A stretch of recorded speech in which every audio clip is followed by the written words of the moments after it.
अस्सलाम वालेकुम, कैसे हैं आप सब। उम्मीद है बिल्कुल ठीक ठाक होंगे। और आज मैं आपको पोथोस की वैरायटीज़ में से एक ऐसी वैरायटी के बारे में बताऊंगी जो कि बहुत ही खूबसूरत है। वैसे तो मनी प्लांट की सारी ही वैरायटीज़ बहुत खूबसूरत होती है, लेकिन मैं बात कर रही हूँ नियॉन पोथोस की। एक बहुत ही खूबसूरत प्लांट। आप ये देखिए, इसके लीव्स, इसके कलर्स कितने खूबसूरत हैं। और जिस भी पोर्शन में ये रखा होता है, उस पोर्शन में ये अपने आप को बहुत ज़्यादा प्रोमिनेंट कर लेता है। ये वैरायटी इतनी ज़्यादा कॉमन तो नहीं है, लेकिन है ये बहुत ही खूबसूरत वैरायटी।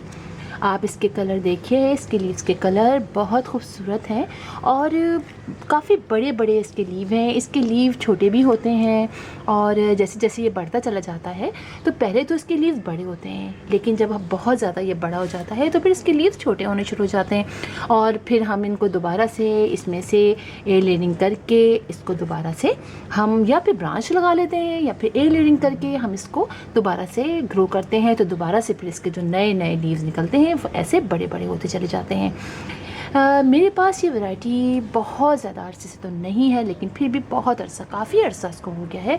और ऐसा ऐसा देखें, इसके लीव्स अब यहाँ से इस पर चढ़ता चला जा रहा है। और हर नया लीव अभी तो पहले छोटा होता है, उसके बाद ये बड़ा हो जाता है। अभी देखिए आहिस्ता आहिस्ता, और फिर आखिर में ये इतना बड़ा हो जाता है।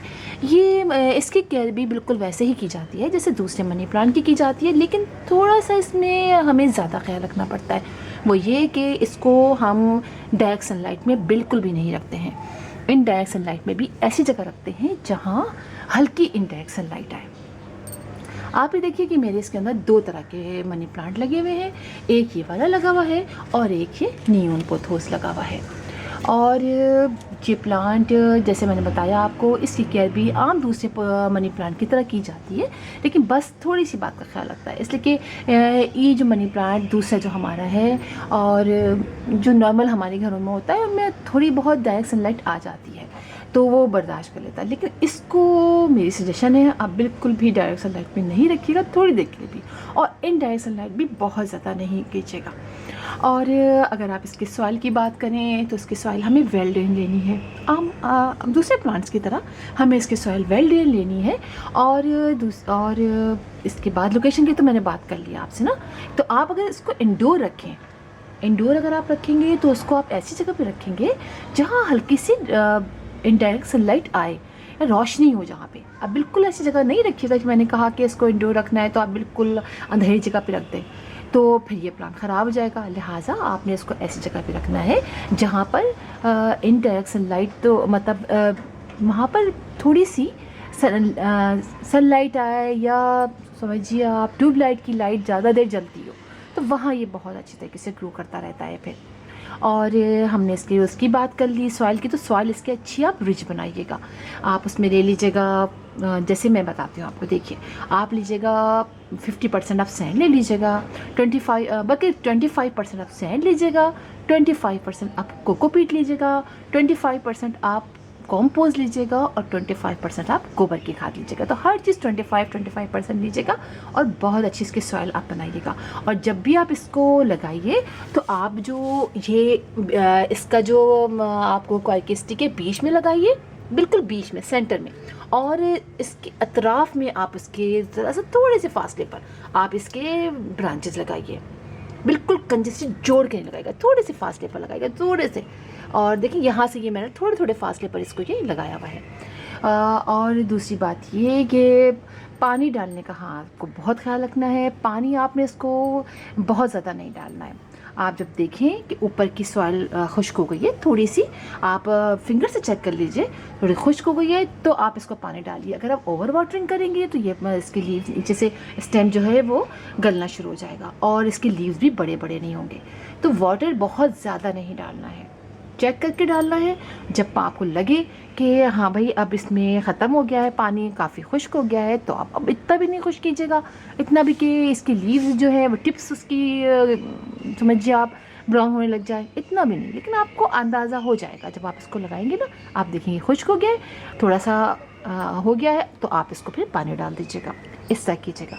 अच्छा, एक और बहुत अच्छी चीज़, इसको कलर जो इसके अच्छा निकलने के लिए ना, इसको आप मिस्टिंग कीजिए अगर अंदर रखते हैं, या फिर आप इसको जैसा बाहर लाइए और थोड़ा सा, मैं जो हूँ ना इसको तकरीबन रोज़ाना इससे पानी का स्प्रे कर देती हूँ, इसको वॉश कर देती हूँ। तो आप इसके कलर देखिए कितने अच्छे हो रहे हैं। आप देखिए इसके सारे कलर्स निकल कर सामने आते हैं ना। लिहाजा आप इसको, इस पर आप ज़रा सा स्प्रे कर दीजिए पानी के और उसको धो दीजिए, वॉश कर दीजिए, तो ये बहुत ही अच्छा लगता है। इसके अलावा अगर आप इसमें फ़र्टिलाइज़र की बात करें तो 25 डेज़ से हम इसमें फ़र्टिलाइज़र जो लिक्विड बनाते हैं वो आप दे दीजिए। आप NPK देना चाहते हैं तो NPK दे दीजिए और इस पर NPK का स्प्रे भी कर दीजिए। NPK जो आप 1 लीटर पानी में 1 टीस्पून डालिए और इसको थोड़ा सा इसमें डाल भी दीजिए और बाकी आप इस पर स्प्रे भी कर सकते हैं, तो उससे भी इसके लीव जो हैं वो बड़े हो जाते हैं। और जो गोबर की खाद का बनाते हैं उसको भी इस पर स्प्रे कर सकते हैं।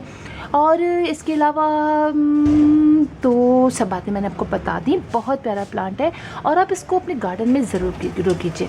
मनी प्लांट की सारी वैरायटीज़ बड़ी अच्छी होती हैं अगर हम इन्हीं को ग्रो कर लें, चूँकि ये बहुत ईजी प्लांट है, ग्रोइंग प्लांट है। बहुत ज़्यादा मतलब आप समझिए कि आपको बहुत ज़्यादा केयर नहीं करनी पड़ती। एक दफ़ा आप लगा लें, आप इसको समझ लें कि इसको हमें किस तरह लगाना है, किस तरह रखना है, तो फिर ये बहुत ईजीली जो है वो बढ़ता चला जाता है। अच्छा, हैंगिंग बास्केट्स में बहुत अच्छा लगता है, तो मैं हैंगिंग बास्केट्स बनाऊंगी इसकी ना। अभी तो मैं इसको चढ़ा रही हूँ, इसके मैं प्लांट्स और तैयार कर रही हूँ। और पहले छोटा सा था, आप तो देखिए माशाल्लाह से काफ़ी बड़ा ये प्लांट हो गया है। और जब मैं इसके हैंगिंग बास्केट भी बनाऊंगी तो हैंगिंग बास्केट में बड़ा खूबसूरत ये नियॉन पोथोस लगता है, बहुत खूबसूरत। देखिए आप इससे कलर देखिए, इसका कलर बहुत ही प्यारा है। और तो फिर आप देखिएगा इसको, और इसको ऐसी जगह रखिएगा जहाँ आते जाते टकराए नहीं। मेरा जो ये प्लांट है ना, दूसरा वाला ये मनी प्लांट, क्योंकि मैं इसको ऐसी जगह रखा है जहाँ कभी कभी एक तो जगह नहीं होती है ना, तो हम रख देते हैं तो टकराते, तो इसके लीव भी टूटने लग जाते हैं। लेकिन इसको आप ऐसी जगह रखिएगा जहाँ आते जाते जैसे इसको कुछ चोट वोट ना लगे ना, तो फिर ये उसके लीव जो हैं वो जो कटते हैं ना, तो वो बहुत ही बुरे लगते हैं। मैंने जगह देखा भी था, उन्होंने सर रखा हुआ था नर्सरी में ही, तो वो लीव सर से कट से गए थे, तो वो उतना खूबसूरत नहीं लगता है। तो आप इसको ज़रूर, ये बहुत अच्छी आपके गार्डन में एक इजाफा रहेगा अगर आप इसको अपने घर में लगाएंगे।